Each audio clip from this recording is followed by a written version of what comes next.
Centro Espírita Altivo Panfiro. Uma casa de amor. Bom dia a todos, bom dia aos presentes e aos irmãos que estão nas redes sociais. Vamos para mais um estudo de obras póstumas do nosso mestre Allan Kardec. Vou ler aqui o livro o Evangelho, fazer a nossa prece para dar início ao estudo. O capítulo de hoje é o capítulo número 5, Bem-aventurados os aflitos. O item é o 19, o mal e o remédio. É a terra um lugar de alegrias, um paraíso de delícias? A voz do profeta não ressoa mais aos vossos ouvidos? Ele não proclamou que nela haveria prantos e ranger de dentes para aqueles que nascessem nesse vale de dores? Vós que viestes viver na terra, esperai, pois, lágrimas dolorosas e sofrimentos amargos. E quanto mais agudas e profundas forem as vossas dores, olhai o céu e bendizei o Senhor, por haver querido vos submeter à prova. Ó homens, não reconhecereis o poder do vosso Senhor, senão quando houver curado as chagas do vosso corpo e coroado os vossos dias de beatitude e de alegria? Vós só reconhecereis o seu amor quando ele houver adornado o vosso corpo de todas as glórias e lhe restituído o seu brilho e sua brancura? Imitai aquele que vos foi dado como exemplo. Chegado ao último grau da abjeção e da miséria, estendido em uma estrumeira, disse a Deus: Senhor, conheci todas as alegrias da opulência e vós me haveis reduzido à miséria mais profunda. Obrigado, obrigado, meu Deus, por haver querido experimentar vosso servidor.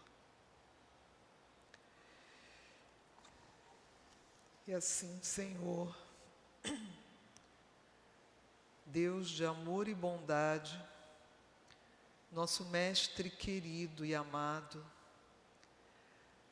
elevando nossos pensamentos a Ti, Senhor, pedimos o Teu amparo, pedimos que consigamos elevar nossos pensamentos para compreender esses estudos tão libertadores que nos proporcionou nosso querido Allan Kardec.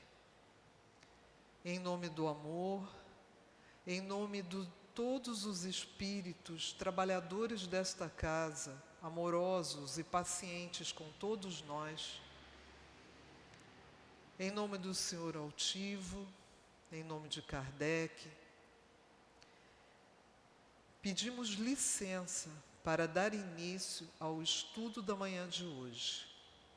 Graças a Deus.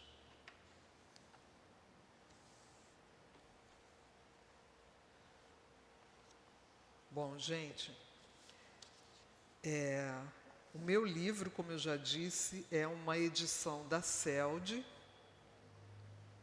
Quem estiver com esse livro, a página é 320. E quem estiver com outra edição, outro livro, nós estamos aqui ainda em extratos em extenso extraídos do livro das previsões, e estamos no item que a título vem como regeneração da humanidade. Isso foi escrito por Kardec, foi uma mensagem, uma comunicação que ele recebeu pelos senhores médiuns M e T em estado sonambúlico em Paris, dia 25 de abril de 1866. Isso é um resumo dessa comunicação. E como a gente havia lido na semana passada, ele vem falando desse momento de transição planetária. O nosso planeta está passando ainda por essa transição. Então, Kardec, lá no século XIX, já falava dessa transição. Nosso planeta se encaminha para mais um andar, para mais um degrau na evolução. Estamos às portas do planeta de regeneração. E aí eu parei aqui, na página 320, no penúltimo capítulo. Deixa eu voltar aqui um pouquinho para vocês lembrarem. Vou ler uns trechinhos dos capítulos anteriores. E como se a destruição não marchasse com bastante rapidez, ver-se-ão multiplicarem-se os suicídios numa proporção inaudita, até entre as crianças. Olha, o Kardec já falava que haveria muitos suicídios. A loucura nunca terá atingido um número tão grande de homens que serão antes da morte riscados do número dos vivos. Eis então os verdadeiros sinais dos tempos. Contudo, através da nuvem escura que vos envolve, e no seio da qual ronca a tempestade, já vedes despontar os primeiros raios da nova era. Desculpa, eu falei Kardec. Kardec só anotou e colocou, né, esse texto foi juntado nessa obra que não foi editada por Kardec, provavelmente pelos seus companheiros, pela sua esposa. Eram anotações que ele guardava. Então, os espíritos, os médiuns em estado sonambúlico, trouxeram essa mensagem. A fraternidade lança seus fundamentos sobre todos os pontos do globo e os povos estendem-se as mãos. O fanatismo e a intolerância perdem terreno, enquanto que a liberdade de consciência se introduz nos costumes e se torna um direito. As ideias fermentam por toda parte, vê-se o mal e tentam-se remédios, porém muitos caminham sem bússola e se perdem nas utopias. O mundo está num trabalho imenso de criação que teria durado um século. Nesse trabalho, ainda confuso, vê-se, todavia, dominar uma tendência para um objetivo, o da unidade e da uniformidade que predispõe à confraternização. Então, embora todas as situações difíceis porque a gente vem passando e agora parece que estão mais acirradas, esses espíritos, ou espíritos, eu não sei, que se manifestaram através dos médiuns, eles vêm dizendo, nos dando a esperança, porque o objetivo é o da unidade, uniformidade, que predispõe à confraternização, apesar do mal e daqueles irmãos que insistem na destruição, em apenas se preocupar com o poder, com a ganância, com o dinheiro, oprimindo as pessoas que querem o bem, as pessoas que têm o pensamento voltado a Deus, ao Mestre Jesus. Eles vêm combatendo tudo isso, porque o interesse deles é puramente materialista. Então, você vê, a espiritualidade já vinha avisando Kardec todas essas situações pelas quais o nosso planeta passará. Então, nós paramos aqui nesse capítulo. Aí, também estão os sinais dos tempos. Mas enquanto que os outros são os da agonia do passado, os últimos são os primeiros vagidos da criança que nasce, os precursores da aurora que verá elevar-se o próximo século, pois que, então, a nossa geração estará com toda a sua força.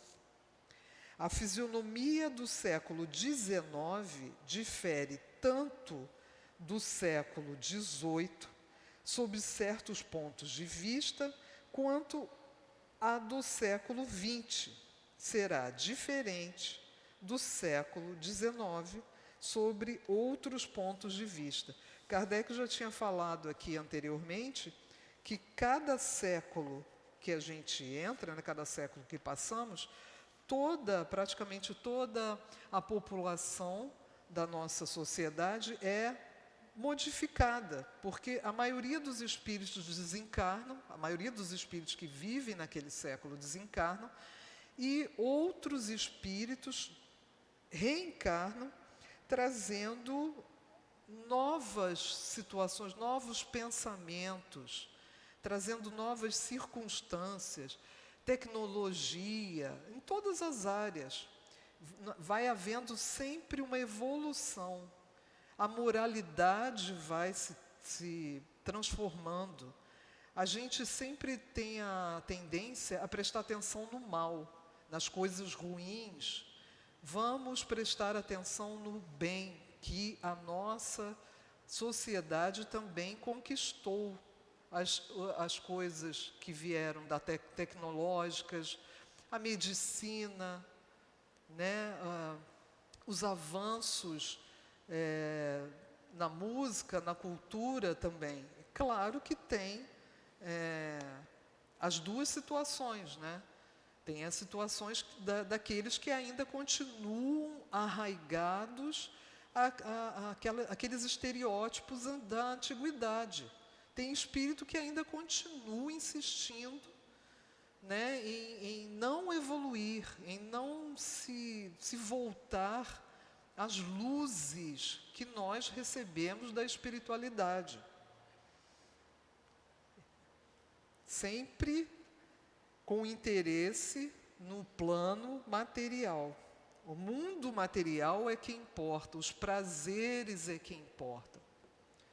E a gente sabe, né, principalmente nós, estudantes da doutrina espírita, que isso não é o mais importante. Precisamos sim viver o plano espiritual, ter saúde, ter dinheiro para sobreviver, mas o que é mais importante é o plano espiritual. Nós estamos aqui de passagem. Isso é dito na maioria dos estudos que são feitos. Então, vamos voltar aqui. Aí também estão os sinais do tempo, mas enquanto que os outros são os da agonia do passado, ele está dizendo que o passado continua em agonia, insistindo em manter a ignorância, né, o apego à matéria. Os últimos acontecimentos são os primeiros vagidos da criança que nasce, o chorinho do bebê, né, que traz a aurora que verá elevar-se o próximo século. Aí ele diz que a fisionomia do século XIX difere muito do século XVIII, com certeza, sob certos pontos de vista, quanto do século XX. Então, Kardec já vinha dizendo que o século XX era um século que via trazer um monte de transformações evolutivas para a nossa população, para a nossa sociedade. Realmente trouxe. Mas, infelizmente, junto vieram as duas grandes guerras, né, que são horrorosas, que são horríveis.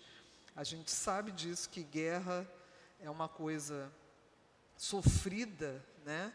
Mas, por causa das guerras, houve uma grande evolução tecnológica. Os cientistas começaram a se preocupar na engenharia, nos computadores, né? Quem lembra que na Segunda Guerra o computador era uma coisa enorme, ele ocupava uma parede inteira, era imenso, e hoje em dia cada vez menores, né? A gente vê aí os tablets, a gente vê o celular, né?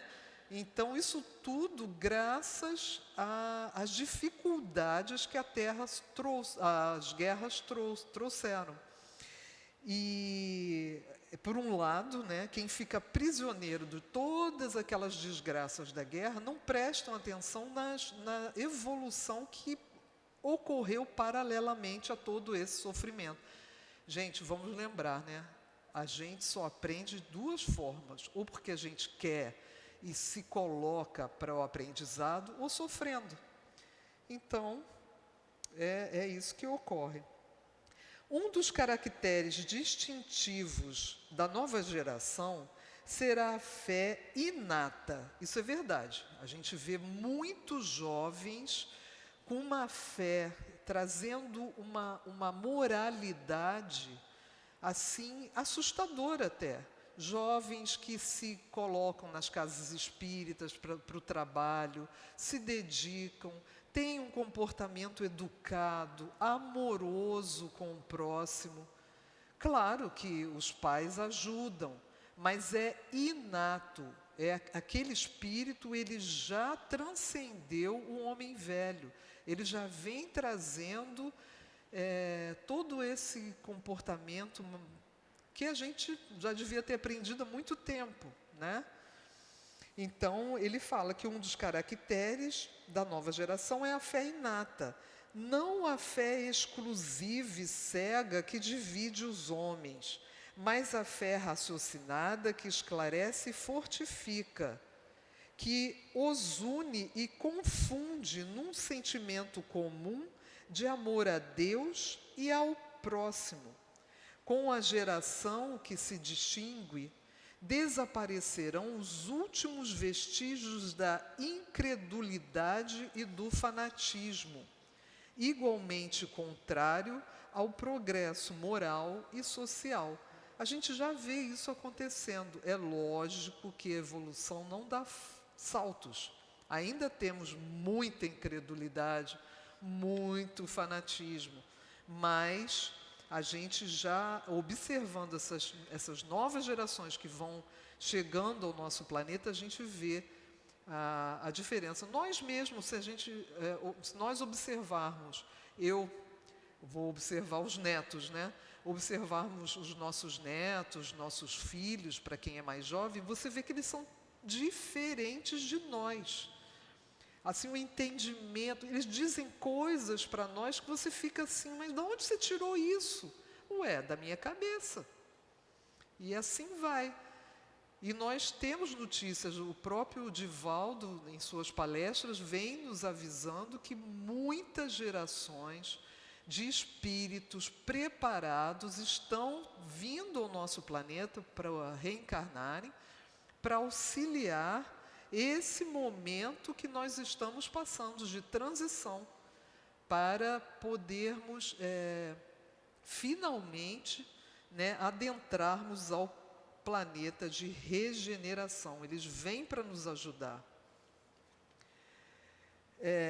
Gente, não vamos esquecer que esses mesmos espíritos são espíritos que já estiveram no planeta no século XIX, século XVIII, e foram se aprimorar, já eram bondosos, foram se aprimorar e estão retornando agora.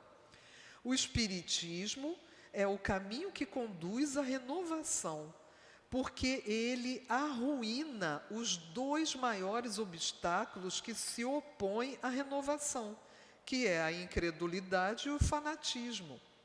Ele proporciona uma fé sólida e esclarecida, desenvolve todos os sentimentos e todas as ideias que correspondem às visões da nova geração. É por isso que se encontra como inato e no estado de intuição no coração de seus representantes. A nova era vê-lo-á pois, crescer e prosperar pela força mesma das coisas. Ele se tornará a base de todas as crenças, o ponto de apoio de todas as instituições. Então, muita gente pergunta, então a religião do futuro é o espiritismo. Não, não é isso. As pessoas vão, pouco a pouco, aprendendo com o espiritismo. Eles podem até manter a religião deles, mas essas religiões estarão incrementadas pelos nossos conhecimentos, os conhecimentos que o espiritismo nos trouxe. O espiritismo é uma doutrina, são conhecimentos que nos libertam daqueles dogmas antigos. A gente pensa, a gente lê e raciocina, a gente compreende a nossa situação na Terra e no plano espiritual. A gente sabe por que estamos aqui, por que vamos embora. A morte não existe. E muitos irmãos ainda não compreendem isso. Mas quem convive com irmãos de outras religiões, outras seitas, a gente já começa a ver que eles mesmos já estão, assim, como que não satisfeitos com aquilo que eles vêm aprendendo ou estudando. Eles querem um pouco mais. Assim como aconteceu no século XIX, né? Que as pessoas já não aguentavam mais a igreja.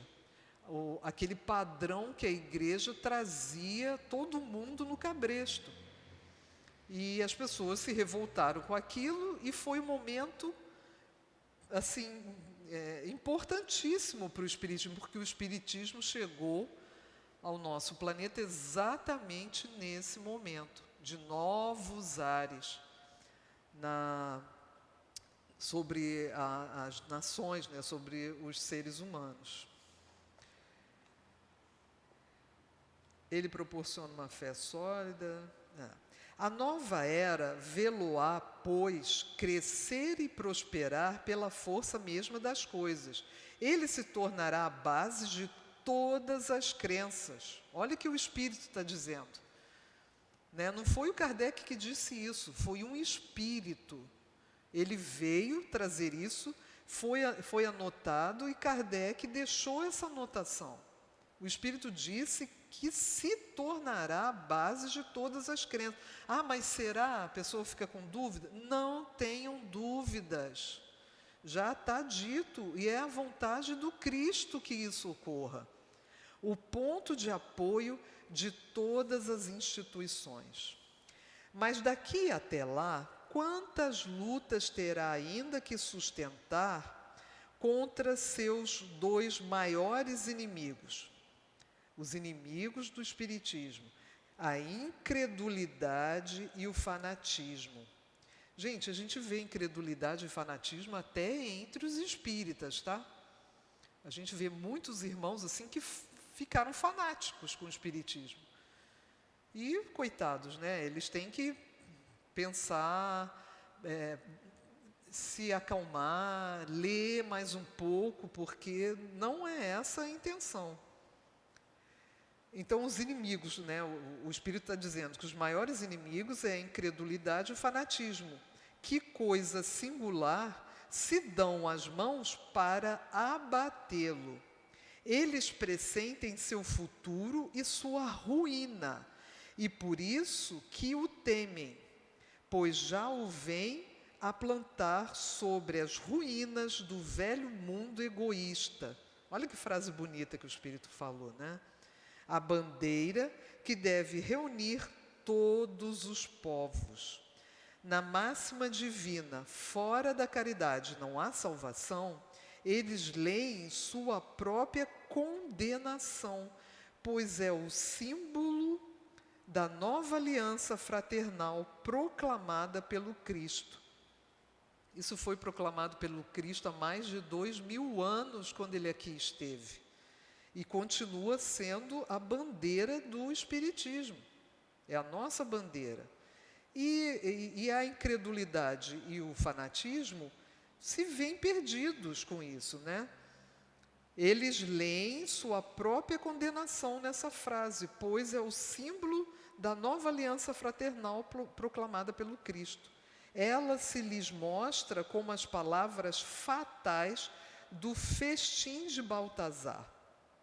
E, entretanto, deveriam bem dizer esta máxima, pois ela os garante contra todas as represálias da parte daqueles que os perseguem.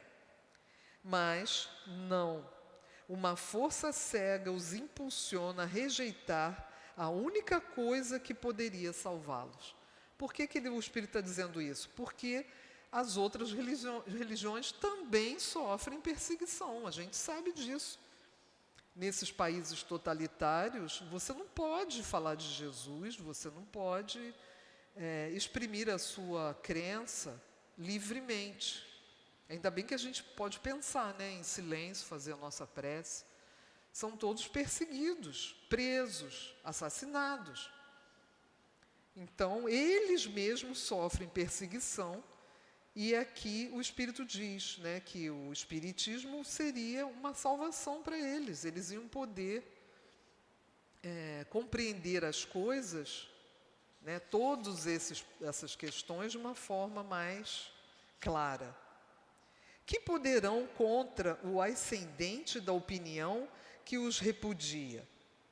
O Espiritismo sairá triunfante da luta, não duvidem disso, pois ele está nas leis da natureza e, por isso mesmo, é imperecível. Observai através de que multiplicidade de meios a ideia se espalha e penetra em toda parte. Crede que estes meios não são fortuitos, mas providenciais, o que à primeira vista pareceria dever prejudicá-lo. É precisamente o que ajuda a sua propagação. Em breve, ele verá surgir campeões altamente devotados entre os mais considerados e acreditados, que o apoiarão com a autoridade de seu nome e de seu exemplo.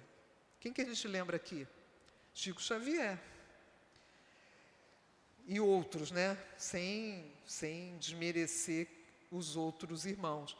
Temos também o Eurípides Barçanufo, que veio depois, né, dessa época de Kardec, que também era assim, ele era um campeão, porque ele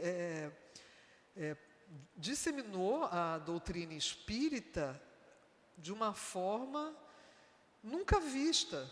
Ele foi uma pessoa que, infelizmente, perdeu a vida cedo para a tuberculose, eu acho. Não? Foi na gripe espanhola. Desculpa, gente. Burrice minha. Foi na gripe espanhola que o Eurípides faleceu. Muito jovem. Mas o tempinho que ele esteve na Terra, olha quanta coisa. Deixa eu... 38, né? 38 anos, olha só. Um menino. Então, nós tivemos Bezerra de Menezes, Ivone Pereira do Amaral, Dona Ivone, né? E muitos outros que eu agora não me recordo, mas muitos outros que o Espírito estava aqui falando, né? Verá surgir campeões altamente devotados entre os mais considerados e acreditados, que apoiarão com a autoridade de seu nome e de seu exemplo, e imporão silêncio aos seus detratores, pois não se ousará tratá-los de loucos. A gente vê muita gente tentando falar isso, mas não consegue. Estes homens o estudam em silêncio e se mostrarão quando o momento propício tiver chegado. Até lá é útil que se mantenham afastados. Óbvio, para não haver perseguição, né? Em breve também vereis as artes nele aurirem como numa mina fecunda, e traduzir seus pensamentos e os horizontes que ele desvenda pela pintura, música, poesia e a literatura. Já se vos disse que haveria um dia a arte espírita, como houve a arte pagã e a arte cristã. E é uma grande verdade, pois os maiores gênios se inspirarão nele. Em breve vereis os primeiros esboços e mais tarde lhe ocupará o lugar que lhe compete. Hoje a gente vê muitos livros, romances espíritas, músicas maravilhosos. É só vocês buscarem aí nas livrarias espíritas, dentro dos seus centros, que vocês vão achar poesias espíritas. Nós tivemos, esse não estava encarnado quando começou a escrever livros espíritas, Humberto de Campos, que muito tempo teve que se disfarçar, né, usando um pseudônimo de Irmão X, para que não houvesse problemas com a sua família, que ainda estava no plano material. Vocês procurem os livros dele, são maravilhosos. Tudo que ele traz para nós. Espíritas, o futuro é vosso, e de todos os homens de coração e devotamento. Não vos assusteis com os obstáculos, pois nenhum há que possa entravar os desígnios da providência. Trabalhai sem descanso, e agradecei a Deus por vos haver colocado na vanguarda da nova falange. É um posto de honra que vós mesmos pedistes, e do qual é preciso vos tornardes dignos pela vossa coragem, vossa perseverança e vosso devotamento. Olha o chamado que o Espírito está dizendo a nós. Gente. Nós, espíritas, temos uma grande responsabilidade. Grande. Nós pedimos. A gente não lembra, mas com certeza pedimos para estar no Espiritismo, na doutrina, nessa existência. Uns mais cedo, outros mais tarde. Felizes aqueles que sucumbirem nesta luta contra a força, mas será a vergonha no mundo dos espíritos para aqueles que sucumbirem por fraqueza ou pusilanimidade. Olha só, gente, olha a responsabilidade. A gente vai se arrepender. Né? Não é uma maldição, ele não está dizendo que a gente vai ser castigado. Não é isso. A própria consciência vai queimar no plano espiritual quando a gente lá chegar e nos dermos conta do tempo que a gente perdeu, do tempo que a gente não se dedicou, o mínimo que fosse, na doutrina, no trabalho, no estudo, no auxílio ao próximo. As lutas, aliás, são necessárias para fortalecer a alma. Então não temos que ter medo do que vai acontecer, não, gente. O contato do mal faz melhor apreciar as vantagens do bem. Uma grande verdade. Sem as lutas que estimulam as faculdades, o espírito se entregaria a uma despreocupação funesta ao seu adiantamento. Quanto tempo a gente ficou assim entregue? Gente, nós somos seres milenares e a gente vem se arrastando de encarnação em encarnação, até que a gente se deu conta, a gente enjoou de tanta preguiça, de tanta maluquice, né? E pedimos a Jesus, ajuda, o que eu faço? Você voltará e vai estar na doutrina espírita. E lá no plano espiritual, a gente já devia estar estudando a doutrina. Não pensem que a gente conheceu aqui. Eu acho que eu não conheci aqui, porque quando eu aqui tive contato com a doutrina, eu sabia que eu conhecia. Eu sabia que ela estava em algum lugar da minha memória.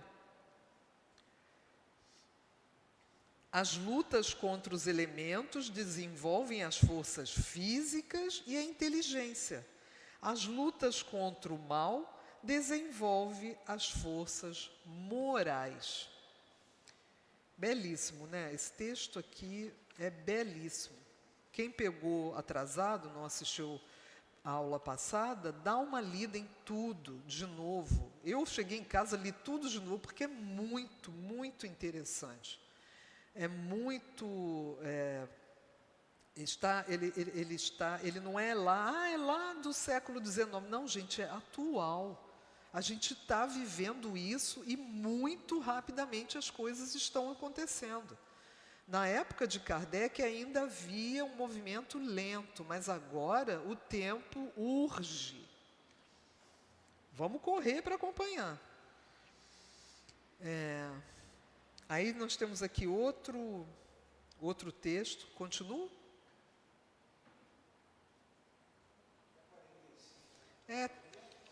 É curtinho. Leio? Eu estou pedindo ajuda aqui. Então, vamos só ler esse outro texto a seguir. A gente nem gosta de largar esse que a gente acabou, né? Mas, em Paris, dia 27 de abril, ou seja, no dia seguinte que Kardec recebeu essa mensagem dos médiuns, né, dos espíritos, no dia seguinte não, 2 dias depois, foi dia 25 de abril, essa mensagem que eu acabei de ler, e no dia 27 de abril do mesmo ano, 1866, na casa do senhor Leimer, médium, senhor L.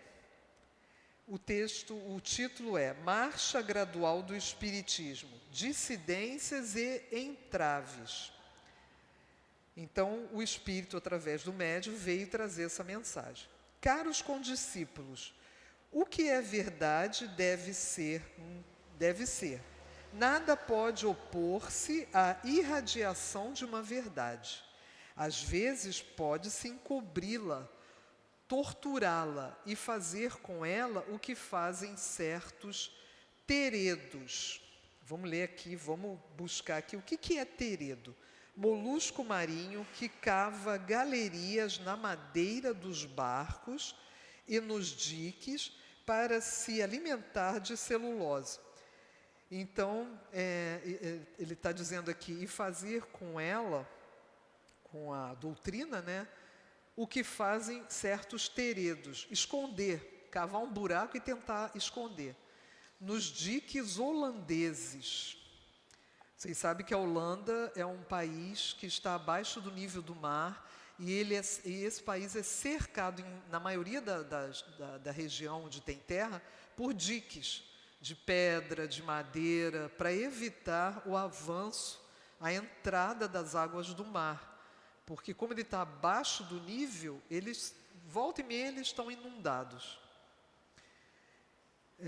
Nos diques holandeses, mas uma verdade não é construída sobre pilotis.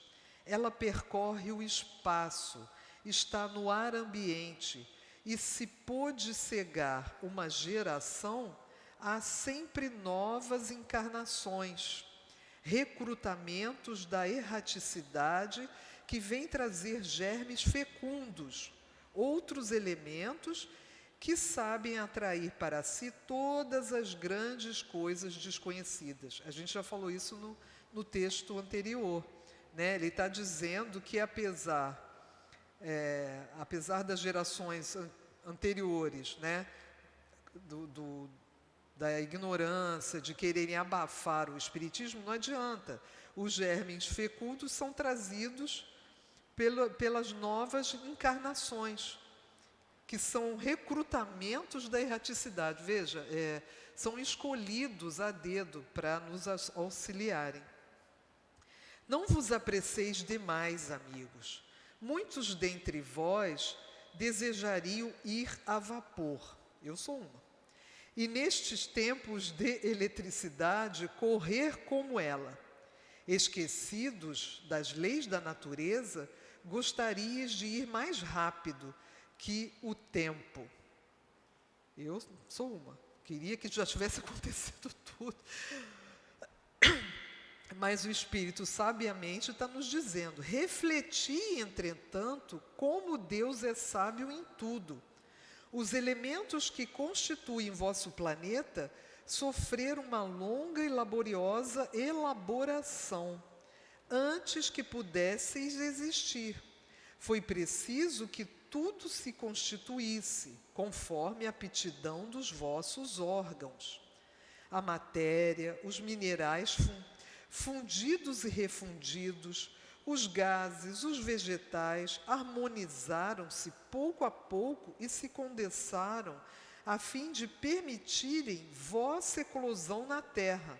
Foi tudo preparado para a humanidade poder habitar a terra. É a eterna lei do trabalho que nunca cessou de reger os seres inorgânicos como os seres inteligentes. O Espiritismo não pode escapar a essa lei, a lei da criação. Implantado num solo ingrato, forçoso é que tenha suas ervas más, seus maus frutos. Mas também todos os dias roça-se, arrancam-se, cortam-se os maus ramos. O terreno torna-se insensivelmente mais leve. E quando o viajante, cansado das lutas da vida, vir a abundância e a paz à sombra de um oásis fresco, ele virá dessedentar sua sede, enxugar seus suores neste reino lenta e sabiamente preparado.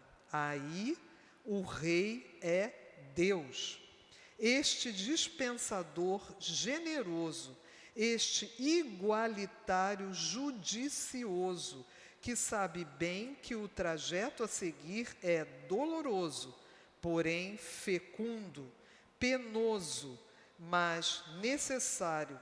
O espírito formado na escola do trabalho daí sai mais forte e mais apto para as grandes coisas.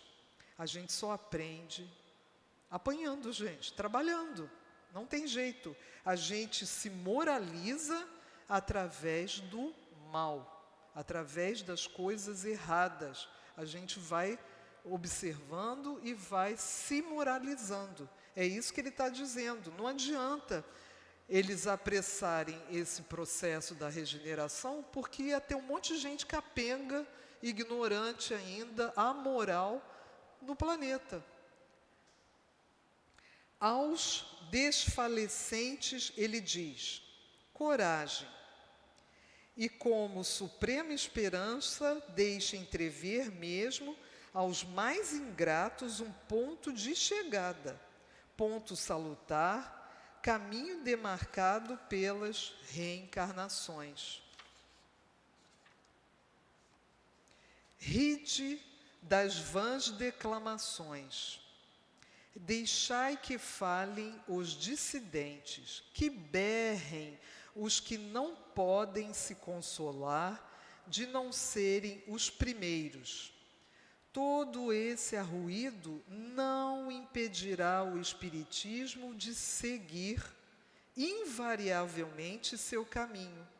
Ele é uma verdade e, como um rio, toda verdade deve seguir seu curso. Acabou. Então, gente, chegou a nossa hora, tá bom? Chegou a nossa hora. Vamos fazer a nossa prece, elevar nossos pensamentos ao nosso amoroso, o nosso querido Mestre Jesus, ao nosso Pai acima de tudo.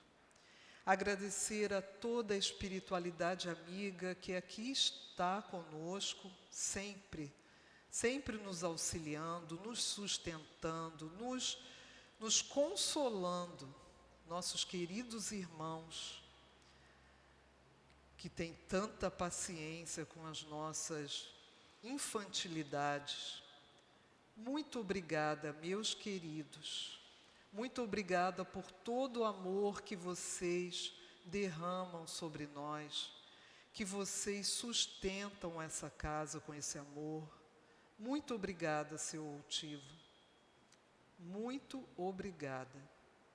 Pedimos licença, em nome do amor, para encerrarmos o nosso estudo de obras póstumas aqui em nossa casa. Graças a Deus.